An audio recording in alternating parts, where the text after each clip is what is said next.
नमस्कार traders. Index view आपण बघणार आहे 2 जानेवारीसाठी. कालचा माझा जर व्हिडिओ आपण बघितलात तर त्यामध्ये मी क्लिअर कट सांगितलेलं होतं की 23,565 ही जी लेवल आहे, इथं जर सपोर्ट घेतला, इथं एखादी मला ग्रीन कॅन्डल छोटीशी दिसली 5 मिनिटाची, तर मी बाय करेन आणि तिथूनच मग मी टार्गेट वरचं घ्यायचा प्रयत्न करेन. तर अगदी तसंच घडलं. 23,562च्या आसपास आलं मार्केट आणि तिथनं 5 मिनिटाची कॅन्डल ग्रीन झाली आणि तिथून मार्केट पुन्हा वर गेलं. ते डायरेक्ट 23,820 जी लेवल मी माझ्या कालच्या व्हिडिओमध्ये दिलेली आहे, 23,720-25 आणि 23,820च्या आसपास मार्केट जाऊ शकतं, हे मी काल सांगितलेलं होतं. आपण जाऊन व्हिडिओ चेक करा आणि हा व्हिडिओ जास्तीत जास्त जणांच्यापर्यंत शेअर करा, म्हणजे जास्तीत जास्त जणांच्यापर्यंत हा व्हिडिओ पोहोचेल. आणि सगळ्यांनी हा सबस्क्राईब करावा ही सर्वांना विनंती, लाईक पण करावेत. आता आपण बघूया उद्याचं व्ह्यू. उद्याच्या व्ह्यूमध्ये इम्पॉर्टंट लेवल मला जी आता दिसते, जर मार्केट फ्लॅट ओपन झालं तर, समजा आहे तो ओपन झालं तर ही 720 ही जी लेवल आहे ना, 23,720 ही इम्पॉर्टंट आहे. याचा जर ब्रेकडाऊन मिळाला 720चा, तर पुन्हा एकदा आपण 23,650 पर्यंत येऊ शकतो. आणि 23,650च्या आसपास जर एखादी ग्रीन कॅन्डल मिळाली, एखादा पॅटर्न पॉझिटिव्ह मिळाला, तर तिथून पुन्हा बाय आपण केलं तर 23,720 आणि 23,820 पुन्हा टार्गेट मिळू शकतात. समजा 23,650 ही ब्रेकडाऊन मिळाला तर पुन्हा 23,560 हा स्ट्रॉंग सपोर्ट आहेच. त्यामुळे इम्पॉर्टंट लेवल ज्या उद्यासाठी जे आहेत, ते सगळ्यात महत्त्वाची लेवल आहे 23,720 ही फ्लिप लेवल आहे. ह्याच्या वर बायमध्ये राहायचं. ह्याच्या खाली जर आलं तर 650 पर्यंत, जास्त टार्गेट नाही आहे मोठं. आणि 23,560 हा स्ट्रॉंग सपोर्ट आहे. तर 23,560 हा सुद्धा ब्रेकडाऊन मिळाला तर मग पुन्हा आपण परवाचा लो एकदा रिटेस्ट करू शकतो 23,460चा. त्यामुळं इम्पॉर्टंट लेवल जी उद्या आहे, म्हणजे मी काय करणार ते सांगतो.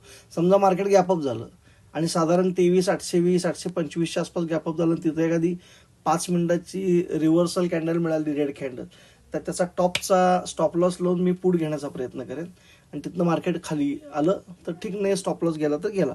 आणि 820च्या वर जोपर्यंत एक 5 ते 15 मिनिटं मार्केट टिकत नाही, तोपर्यंत मी बाय साईडला जाणार नाही. आणि जर ते 820च्या वर टिकलं चांगलं, तर मग माझी टार्गेट पुन्हा 23,940 पर्यंतची असू शकतात. म्हणजे 900 ते 940, साधारण 23,900च्या आसपास आणि 23,940 याच्यामध्ये कुठेतरी असू शकतात. त्यामुळे 820 क्रॉस झाल्याशिवाय, चांगल्या पद्धतीने त्याच्यावर मार्केट सस्टेन झाल्याशिवाय, नुसतं वर गेलं खाली आलं असं नाही, 5 मिनिटाची कॅन्डल व्यवस्थित सस्टेन व्हायला पाहिजे त्याच्यावर, तरच मी बाय ट्रेडमध्ये तिथं बसेन.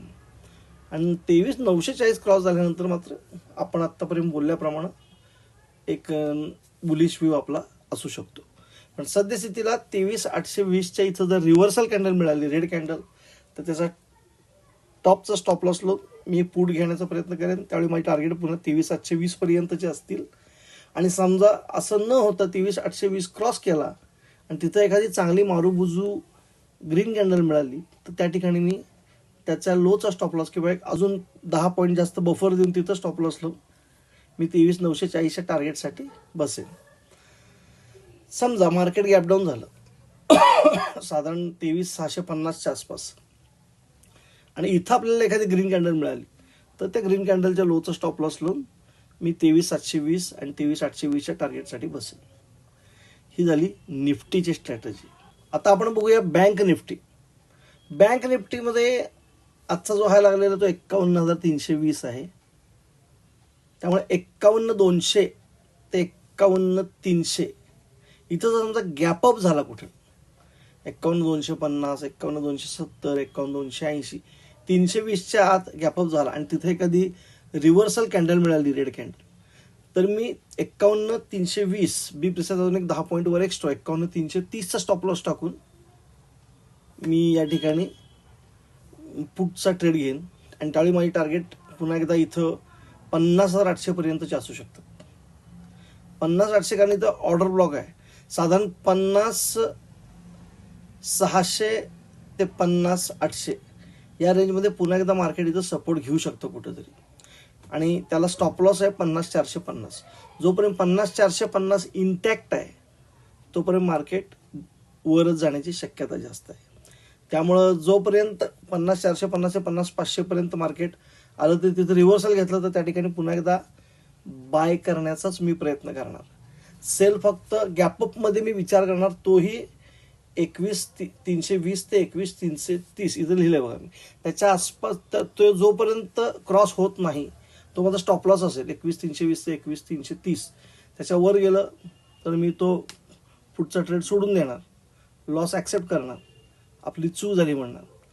पण शक्यतो इथं जर गॅपअप झालं तर मी पहिल्यांदा एक पुढचा ट्रेड घ्यायचा प्रयत्न करणार. आणि समजा गॅप डाऊन झाला, मार्केट खाली आलं, तर 600 ते 800च्या मध्ये एखादा मी बायचा ट्रेड प्लॅन करणार, एखादा पॅटर्न बघणार किंवा ग्रीन कॅन्डल एखादी चांगली झालेली बघणार. आणि माझा स्टॉप लॉस मात्र त्या केसमध्ये 450 ते 500 हा असेल. ही झाली बँक निफ्टीची स्ट्रॅटेजी. आता बघूया आपण फिन निफ्टी.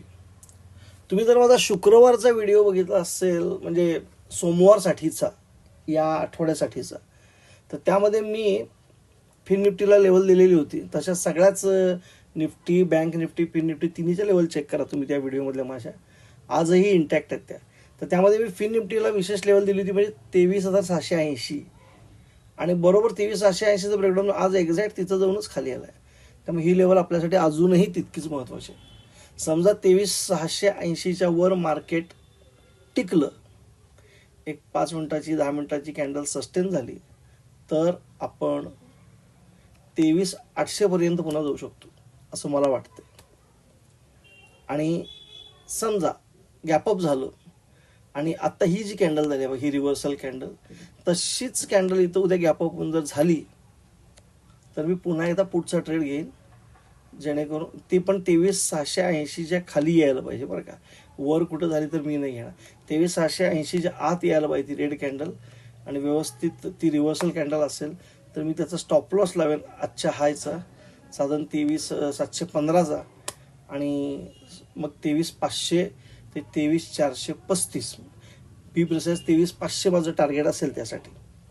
आणि समजा गॅपडाऊन झालं आणि 23,435 ते 23,500 या रेंजमध्ये कुठंतरी मार्केट मिळालं तर त्या ठिकाणी मी बाय करण्याचा प्रयत्न करेन. त्यावेळी माझं टार्गेट असेल 23,370. जोपर्यंत 23,370 ही लेवल इंटॅक्ट आहे तोपर्यंत मी पुट साईडला जाणार नाही स्ट्रॉंगली. पुट साईडला फक्त मी वरच्या लेवलला जर गॅपअप झाला 23,680, किंवा समजा इथं गॅपअप झाला एवढा वर 23,800च्या आसपास गॅपअप झाला, तरीसुद्धा मी एखादा पुटचा ट्रेडच प्लॅन करेन जर तिथं मला रिव्हर्सल कॅन्डल मिळाली तर. हा होता माझा फिन निफ्टीचा व्ह्यू. अजून एक सूचना सर्वांना, मी सेबी रजिस्टर्ड ॲनालिस्ट नाही. हा व्हिडिओ मी फक्त एज्युकेशनल पर्पजसाठी बनवलेला आहे. जर हा व्हिडिओ बघून आपण एखादा ट्रेड घेतला आणि आपल्याला फायदा किंवा नुकसान झाले त्यात, तर त्यासाठी मी किंवा माझं चॅनल अजिबात जबाबदार असणार नाही. आपण आपली सतत विवेकबुद्धी वापरावी, आपल्या फायनान्शियल कन्सल्टंटला विचारावं आणि मगच ट्रेड घ्यावा. आपण आपल्या जबाबदारीवर ट्रेड घ्यावा. फायदा नुकसानीला आम्ही जबाबदार असणार नाही, ही नम्र विनंती. धन्यवाद.